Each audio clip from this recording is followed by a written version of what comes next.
नमस्कार, Shriram time news मध्ये मी कैलास सोनवणे आपले हार्दिक स्वागत करतो। सुरुवातीला पाहूया 24 तासातील ताज्या घडामोडी। फागणे येथे 3 अज्ञात चोरट्यांनी तरुणाला मारहाण करीत फोनपेद्वारे 1 लाख लुटले। धुळे महानगरपालिकेच्या स्थायी समिती विषयपत्रिकेवरील सर्व 11 विषयांना देण्यात आली मंजुरी।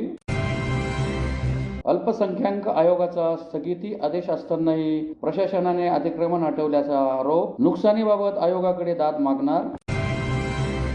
संघर्षवादी सफाई मनपा कामगार सहकारी पतसंस्थेच्या कार्यालयाचे महापौरांच्या हस्ते करण्यात आले उद्घाटन।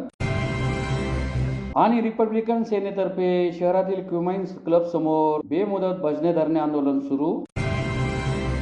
आता बातमीपत्र विस्ताराने। धुळे तालुक्यातील फागणे परिसरात 3 अज्ञात चोरट्यांनी एका तरुणाला चहाची टपरी विचारण्याच्या बहाण्याने गाठत त्यास निर्जन स्थळी नेऊन मारहाण करीत त्याच्या फोनपे वरून 1 लाख रुपये स्वतःच्या खात्यावर वळवून घेतल्याप्रकरणी धुळे तालुका पोलीस ठाण्यात जबरी चोरीचा गुन्हा दाखल झाला असून पोलिसांनी काही संशयितांना ताब्यात घेतले आहे। धुळे तालुक्यातील फागणे परिसरात 3 अज्ञात चोरट्यांनी एका तरुणाला चहाची टपरी विचारण्याच्या बहाण्याने गाठत त्याला बळजबरीने निर्जन स्थळी नेऊन मारहाण करीत त्याच्या फोनपे वरून तब्बल 1 लाख रुपये स्वतःच्या नावावर वळवून घेतल्याप्रकरणी धुळे तालुका पोलीस ठाण्यात जबरी चोरीचा गुन्हा दाखल करण्यात आला आहे। या प्रकरणी पोलिसांनी काही संशयितांना ताब्यात घेतले आहे। याबाबत अधिक माहिती अशी की अतुल दगडू पाटील वय 30 राहणार फागणे हा तरुण दिनांक 4 रोजी रात्री 10 वाजेच्या सुमारास फागणे गावातील मुख्य रोडवरील शनी मंदिराजवळ उभा होता। यावेळी 2 दुचाकीवरून 3 अनोळखी व्यक्ती आले। पांढरा शर्ट घातलेल्या एकाने अतुल यांना चहाची टपरी कुठे आहे असे विचारून बोलण्यात गुंतवले। त्यानंतर दुचाकीवरून आलेल्या इतर 2 साक्षीदारांनी अतुल्यास बळजबरीने पारोळा चौफुली येथे नेले। चोरट्यांनी अतुलला तेथून पुढे मुंबई आग्रा महामार्गावरील वरखेडी फाट्याकडे नेले। त्या ठिकाणी त्यास हाताबुक्क्याने बेदम मारहाण करीत शिवीगाळ केली। चोरट्यांनी अतुल्याचा मोबाईल फोन हिसकावून घेत त्यास जीवे मारण्याची धमकी देऊन मोबाईलचा पासवर्ड विचारला। त्यानंतर त्याच्या बँक खात्यातून 1 लाख रुपये फोनपेद्वारे स्वतःच्या खात्यावर परस्पर ट्रान्सफर करून घेतले। या धक्कादायक प्रकारानंतर अतुल पाटील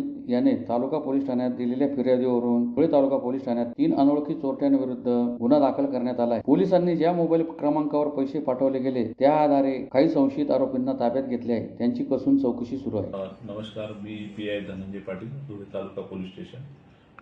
काल दिनांक 5/5/26 रोजी धुळे तालुका पोलीस स्टेशन येथे एक जबरी चोरीचा गुन्हा दाखल झालेला आहे। यातील फिर्यादी हा पुणे येथे नोकरीला होता।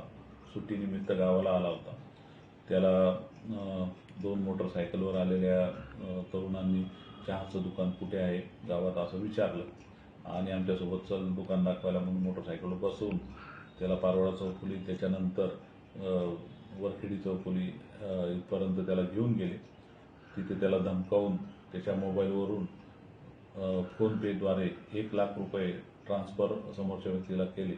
अशा प्रकारे हा जबरी चोरीचा गुन्हा धुळे तालुका पोलीस स्टेशनला येथे दाखल आहे। गुन्हा नंबर आहे 249/26 आणि याच्यात नवीन BNS कलम 309(4) आणि 3(5) असे लावण्यात आलेले आहे। या गुन्ह्याच्या तपासात बऱ्यापैकी प्रगती झालेली आहे। काही संशयितांची चौकशी चालू आहे आणि लवकरच हा गुन्हा निष्पन्न होईल।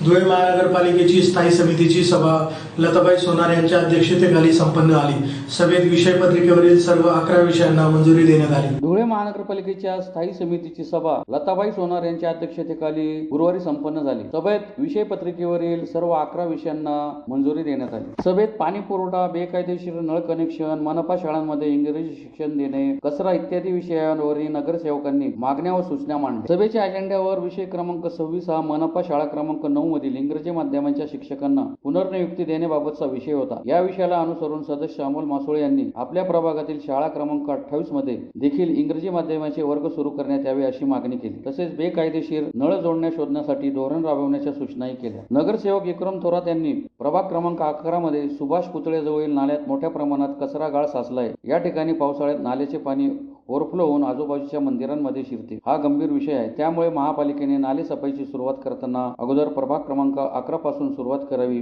अशी मागणी केली। महापालिकेतर्फे रस्त्यावर रस्ते तयार करू नका अशी सूचना विजय देवरे यांनी केली। प्रभाग क्रमांक 19 मध्ये कचऱ्यासह पाण्याचा प्रश्न आमिर पठाण यांनी उपस्थित केला। नगरसेविका योगिता कुटे यांनी देखील आपल्या प्रभागातील पाणी प्रश्न मांडला। महापालिकेच्या लेखापरीक्षण विभागाकडून बांधकाम, आरोग्य, पाणी पुरवठा, वसुली विभाग, वृक्षारोपण विभाग इत्यादी विभागांची तपासणी सुरू आहे। याबाबत लेखा परीक्षण अधिकारी शाहिद शेख यांनी साप्ताहिक तपासणी अहवाल स्थायी समिती समोर मांडला. त्यात पाणी पुरवठा व बांधकाम विभागाच्या लेखा तपासणीत काही त्रुटी आढळून आल्याचे त्यांनी सांगितले. त्यावर अतिरिक्त आयुक्त डहाळे यांनी 8 दिवसात त्रुटींची पूर्तता करण्याचे आदेश दिले. यावेळी अतिरिक्त आयुक्त करुणा डहाळे, नगर सचिव मनोज वाघ यांच्यासह सदस्य अमोल मासोळे, कृपेश नांद्रे, निलेश नेमाने, विजय देवरे, विक्रम थोरात, युवराज चौधरी, चेतन गवळी, योगिता कुटे, शीतल पाटील, इरफान अहमद, फजलुर रहमान, शहानाज काटिक, हालिमा बानो, मोहम्मद शाबान, आमिर पठाण तसेच विविध विभागांचे प्रमुख उपस्थित होते. धुळे शहरातील देवपुरातील सुशी नाला अतिक्रमण प्रकरणात उच्च न्यायालयाने स्थगितीचे आदेश दिले आहेत, परंतु अल्पसंख्याक आयोगाचा स्थगिती आदेश असतानाही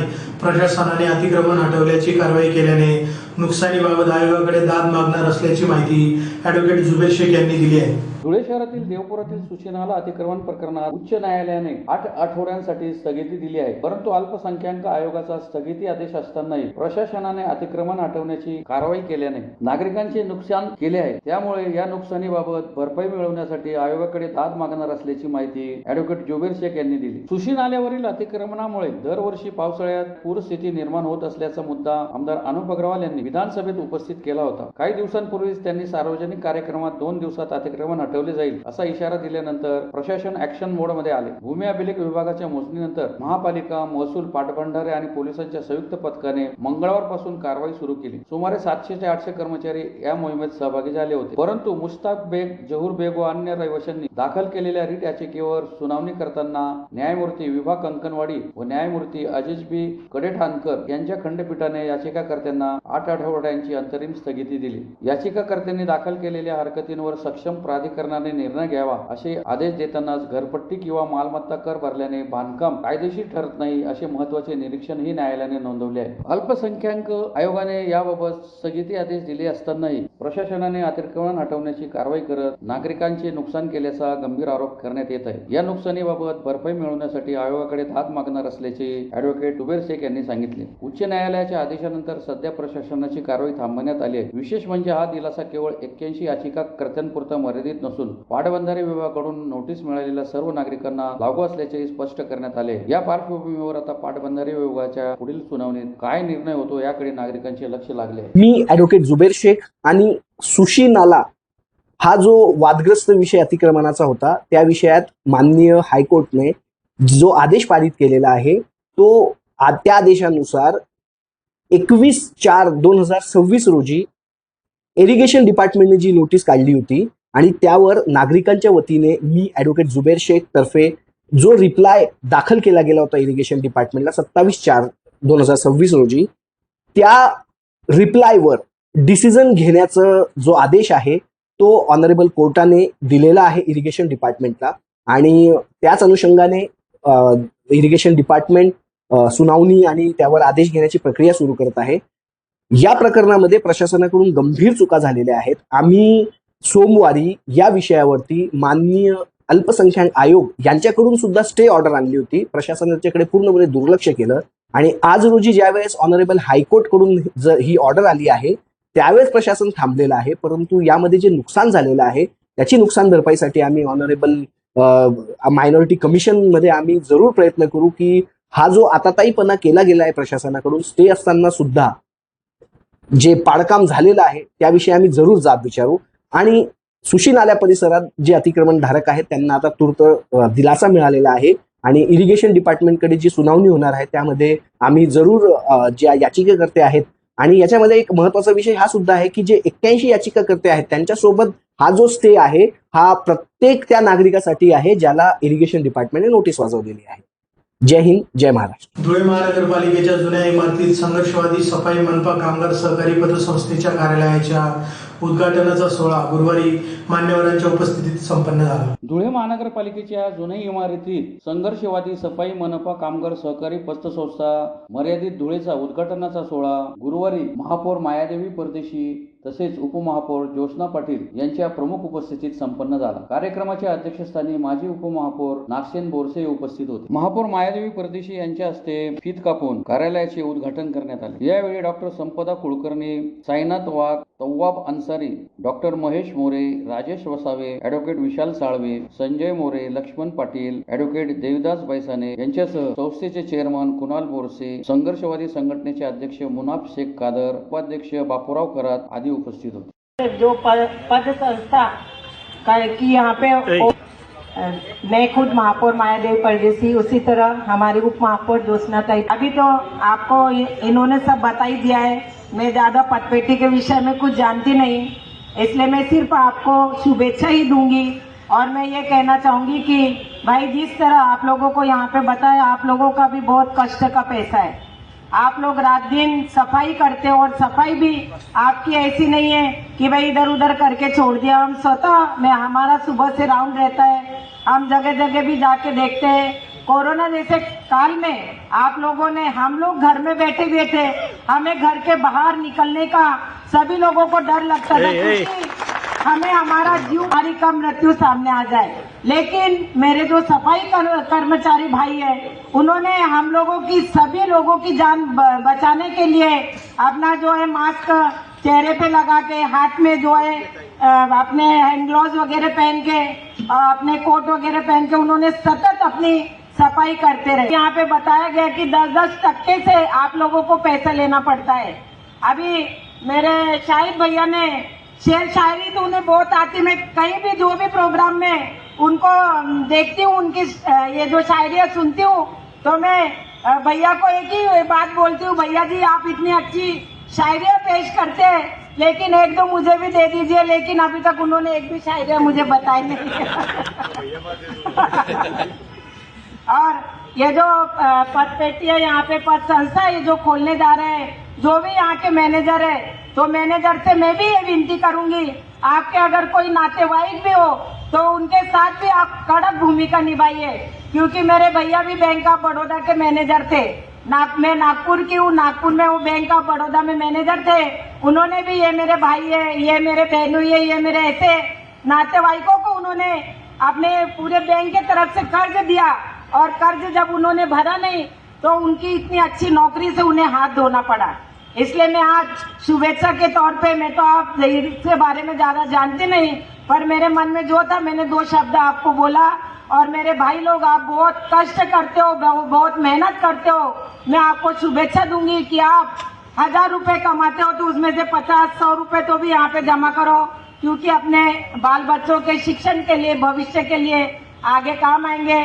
धर्मवीर आनंदी के आरोग्य तपासणी योजनेत धुळे परिवहन आगारातील अधिकारी, कर्मचारी व कंत्राटदार यांनी संगनमताने केलेल्या लाखोचा भ्रष्टाचार व गैरव्यवहाराबाबत कारवाई न झाल्याने रिपब्लिकन सेनेतर्फे शहरातील क्युमाइन क्लब समोर बेमुदत भजने धरणे आंदोलन सुरू करण्यात आले।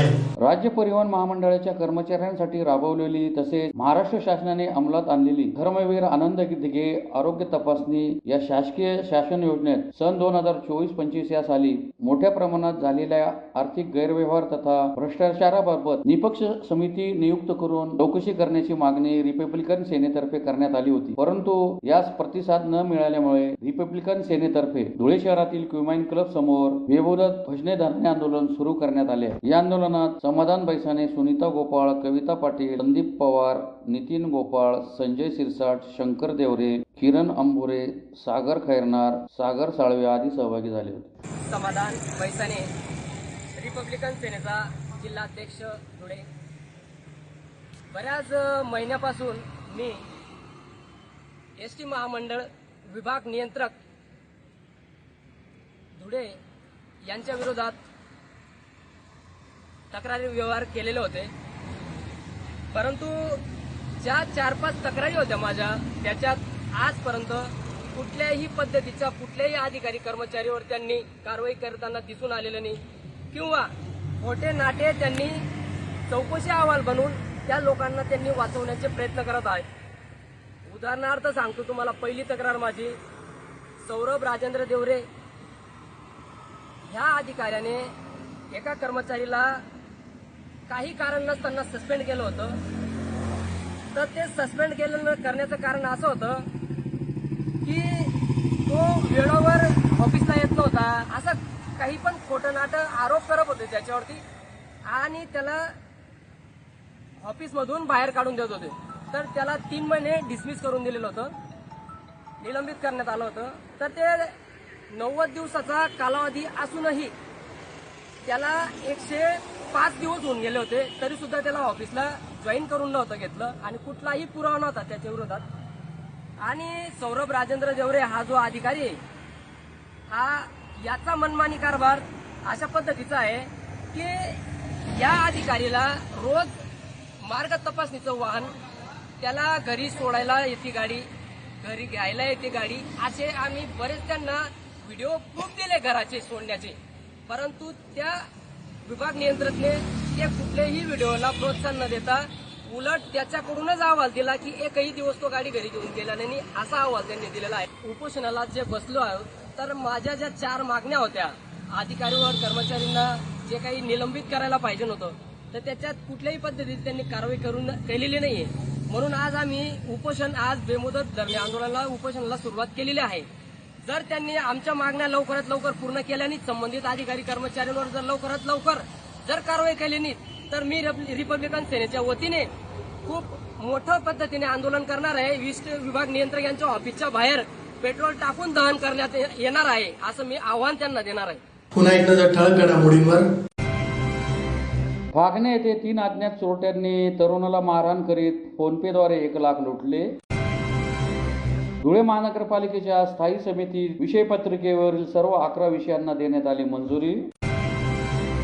अल्पसंख्याक आयोगाचा स्थगिती आदेश असतानाही प्रशासनाने अतिक्रमण हटवल्याचा आरोप. नुकसानीबाबत आयोगाकडे दाद मागणार. संघर्षवादी सफाई मनपा कामगार सहकारी पतसंस्थेच्या कार्यालयाचे महापौरांच्या हस्ते करण्यात आले उद्घाटन. आणि रिपब्लिकन सेनेतर्फे शहरातील क्युमाइन्स क्लब समोर बेमुदत भजने धरणे आंदोलन सुरू. याचबरोबर श्रीराम टाइम न्यूजचे बातमीपत्र संपले. दिवसभरातील ताज्या घडामोडींसाठी पाहत राहा श्रीराम टाइम न्यूज. भेटूया पुढील प्रसारणात. तोपर्यंत नमस्कार.